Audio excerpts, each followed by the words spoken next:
Well, hello and welcome back. For those of you who have watched our videos for a while, you might have heard me say that here in Utah, we have 4 seasons, but I don't call them winter, spring, summer, and fall. I call them white, mud, scorching, and pleasantly gorgeous. Where are you going with this? Well, I can always tell when you've had enough of the white/mud season and you're getting restless because you start recommending weekend trips into the mountains. Oh, I see where you're going. And then when I remind you that just because in the valleys we're experiencing the mud season, the mountains are still packed with snow, and then you get disappointed, and then you recommend a video like the one we're going to do today. Well, yeah, it helps me hold over until the canyon roads open back up. There's nothing wrong with it. I was just trying to help everyone understand that what they're about to see is a product of your restlessness and a deviation from the Disney content we've been pretty consistent with. Yes, I'm feeling ready to get back out into the outdoors without the snow. And this was something I thought we could show that a lot of people would enjoy. There is almost endless opportunity to explore the outdoors in Utah, but because of our careers and other responsibilities, we can't always get away for an extended trip or even a weekend. So it's nice that the canyons are so close that we can take a part of a Saturday to drive somewhere that feels like a whole new world. There it is. I knew you couldn't fully abandon Disney, not even for one video. You do bring up a good point though, and not just for people who live here and are looking for something to do. Today we're going to talk about something that people coming on vacation or even people attending conferences or just coming on business could do to experience being in the mountains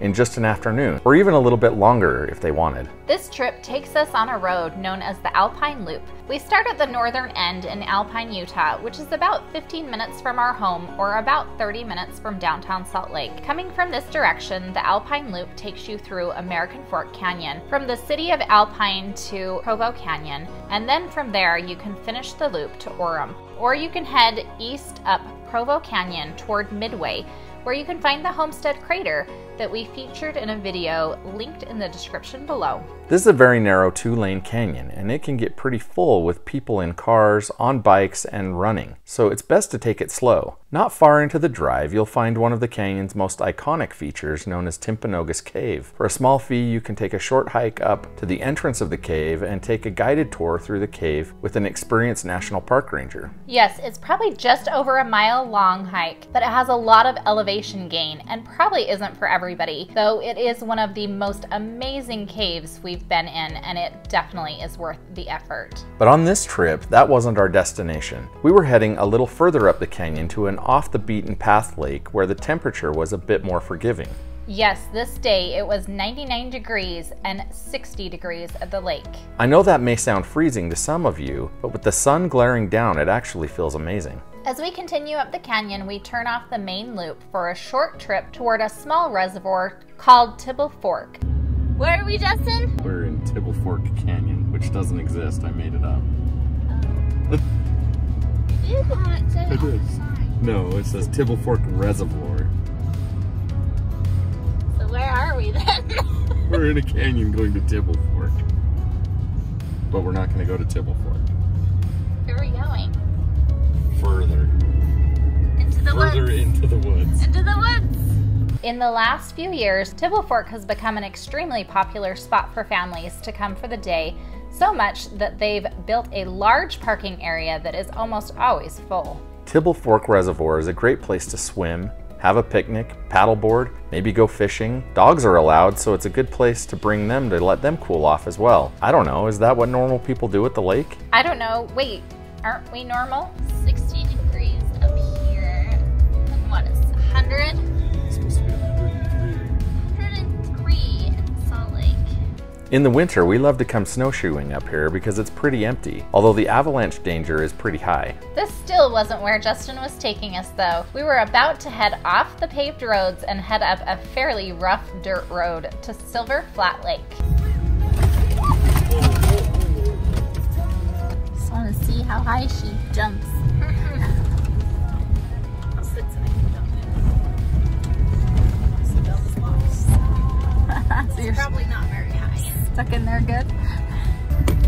Oh gosh! My only plan, I watched the videos and that was... Ow, I hit my... Ouch! Where's our helmets?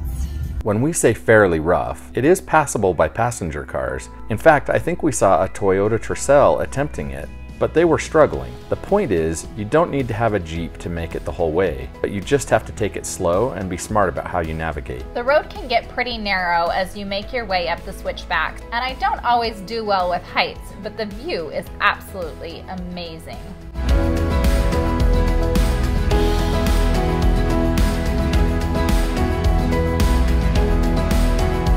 At the top, we got to see the result of poor water management in a long-standing drought. To our shock, the lake had all but dried up to a large mud puddle. Well, that's why we need the white season. I know, I know.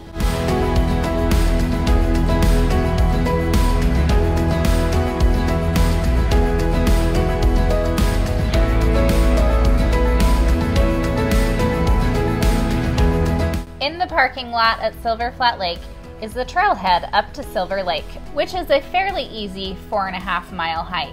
Wow, how many Silver Lakes are in Utah? There are a lot. There's a restroom at the parking. We're gonna go use it because it is so bumpy that if we don't on the way back down, you might come out. Let's go. How was your restroom experience? It was gross. It was really gross. Why was it gross? There were flies everywhere. And it smelled like crap. Yes, it did. That was nasty. I don't know if it was worth it. It wasn't. After spending a bit of time exploring what used to be the bottom of Silver Flat Lake and taking a lot of pictures, we headed back down the road to continue our way around the rest of the Alpine Loop.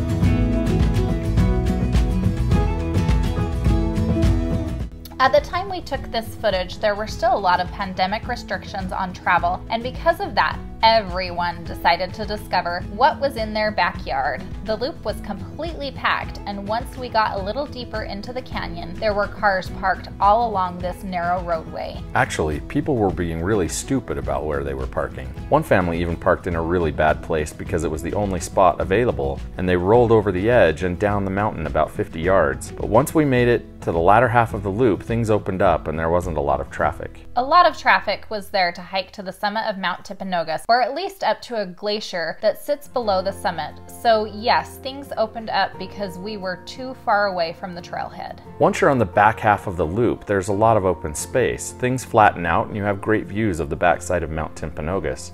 You also have access to a natural spring called Cascade Springs. Unfortunately, because of the pandemic, they had closed this area and were using the time to make improvements to the road and the parking. But if you visit, this is definitely a spot you should stop at. Totally agree. I don't think I've been there when I haven't seen a ton of wildlife, squirrels and chipmunks, but also less common animals like moose, elk, black bears, eagles, and a lot of different birds. Since we couldn't stop here, we continued on, and just before getting to Provo Canyon, you pass Sundance Resort. Many of you might recognize this as Robert Redford's ski resort, and often a location for private events and screenings during the Sundance Film Festival that is actually held just further north of here in Park City. As you reach the junction with Provo Canyon and head back to the valley, you'll drive parallel to the Provo River where you can raft, canoe, float in tubes, and fish. It's pretty world famous for fly fishing. At least that's what I wrote when I wrote the tourism website for Utah Valley, but maybe I made that part up. I don't know. I just know it's amazing. You'll also pass Bridalveil Falls. There's another name of a destination that I'm sure you can find in every state. Anyway, it's just a short walk from the parking area to the bottom of the falls, and it is well worth it. This is a great trip to take if you find yourself in the Salt Lake area looking for something to do without a lot of time. We hope you enjoyed taking this journey with us, and we hope it inspires you to get out and explore on your own. Before you go, make sure to give this video a thumbs up. Hit that subscribe button, and if you're on a mobile app, turn on those notifications so you don't miss our next video. Leave us a comment. Let us know if you even made it this far. See you next week. Bye!